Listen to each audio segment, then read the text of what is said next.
খাঁচায় লালন পালনকারী পশুপ্রেমিকদের সকলের একটি কমন সমস্যা, আমাদের পশু পাখির কবুতরের পাখির বুকের হাড় শুকিয়ে যাচ্ছে। হ্যালো বন্ধুরা, আসসালামু আলাইকুম ওয়া রাহমাতুল্লাহ। কেমন আছেন সবাই? আশা করি সবাই ভালো আছেন। যারাই কিনা খাঁচায় কবুতর এবং পশু পাখি লালন পালন করেন, তাদের সকলের একটি কমন সমস্যা হচ্ছে বুকের মাংস শুকিয়ে হাড় বের হয়ে যাবে এবং হাড় বেঁকা হয়ে একটা পর্যায়ে কবুতর বা পাখিটি মারা যায়। এটির মূল কারণটা কি? আসলে এটির মূল কারণ হচ্ছে ভিটামিন ডি। বাজারে প্রচলিত অনেক রকম ওষুধ আছে। অনেকেও বলবে যে নিউরোবিয়ন দাও, অনেকেও বলবে নিউরোবি ট্যাবলেট খাওয়া, অনেকে বলবে অ্যাবিবি ওয়ান ক্যালটেট প্লাস হচ্ছে যে, আবার অনেকেও ইন্ডিয়ান নিউরোবিয়ন একটা ট্যাবলেটও সাজেস্ট করে, বি50 দাও। আসলে বাস্তবতায় এই ওষুধগুলো তেমন একটা কাজ করে না। এমনিতে বাংলাদেশের বা বিদেশি বিভিন্ন ব্র্যান্ডের নামি দামি ব্র্যান্ডের মেডিসিন পাওয়া যায়। আসলে এগুলি তেমন একটা কেমন কাজ করে আমি জানি না, কারণ আমি ব্যক্তিগতভাবে অনেকবার ব্যবহার করেছি, এগুলার কোনো রেজাল্ট আমি পাইনি।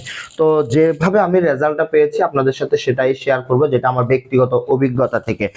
আপনারা সবাই হিউম্যান মেডিসিন দোকানে গেলে একটা লিকুইড পাবেন 3 ml এর নিউরোবি ইনজেকশন। এই নিউরোবি ইনজেকশনটা আনবেন এবং ইনসুলিন দেয় যেই সিরিঞ্জ দিয়ে 1 ml এর, সেটা দিয়ে 30 cc প্রত্যেকটি কবুতরকে সকালবেলা খালি পেটে 30 cc একদিন বুকের বাঁ পাশে দিবেন, একদিন বুকের ডান পাশে দিবেন।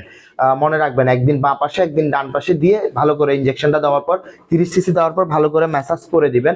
আর এই রোগটা সম্পূর্ণ ভিটামিন ডির অভাবে হয়, যেহেতু কবুতরগুলি ঘরে বন্দি থাকে, পশু পাখিগুলো ঘরে বন্দি থাকে, ভিটামিন ডির অভাব থেকে হয়। এই জন্য আপনারা অবশ্যই সকালবেলা ইনজেকশন দেওয়ার সাথে সাথে আপনি রোদে দিয়ে দিবেন এবং দুপুর পর্যন্ত ওদেরকে কোনো খাবার দিবেন না, খাবার দিলেই বমি করবে। আপনি সকালবেলা ইনজেকশন দিয়ে রোদে দিয়ে দিবেন, ইনজেকশন দেওয়ার 1 ঘন্টা পরে রোদে দিবেন, রোদে 3-4 ঘন্টা রাখার পরে এনে তাদেরকে আপনি আপনার খাবার পানিগুলো দিতে পারবেন, কোনো সমস্যা নেই। এভাবে আপনি 7 দিন দিবেন, 7 দিন দেওয়ার পরে 4-5 দিন গ্যাপ দিবেন। যদি দেখেন যে আল্লাহর রহমতে রিকভারি করেছে আলহামদুলিল্লাহ, না করলে আবার 7 দিন মেডিসিন দেওয়ার পর রিকভারি না করলে 5 দিন গ্যাপ দিয়ে আবার 7 দিন সেম ভাবে দিতে থাকবেন। অবশ্যই আল্লাহর রহমতে সুস্থ হয়ে যাবে। ভিডিওটি ভালো লাগলে শেয়ার করে দিবেন, কমেন্ট করে জানিয়ে দিবেন এবং সাবস্ক্রাইব করে পাশে থাকবেন। Thank you.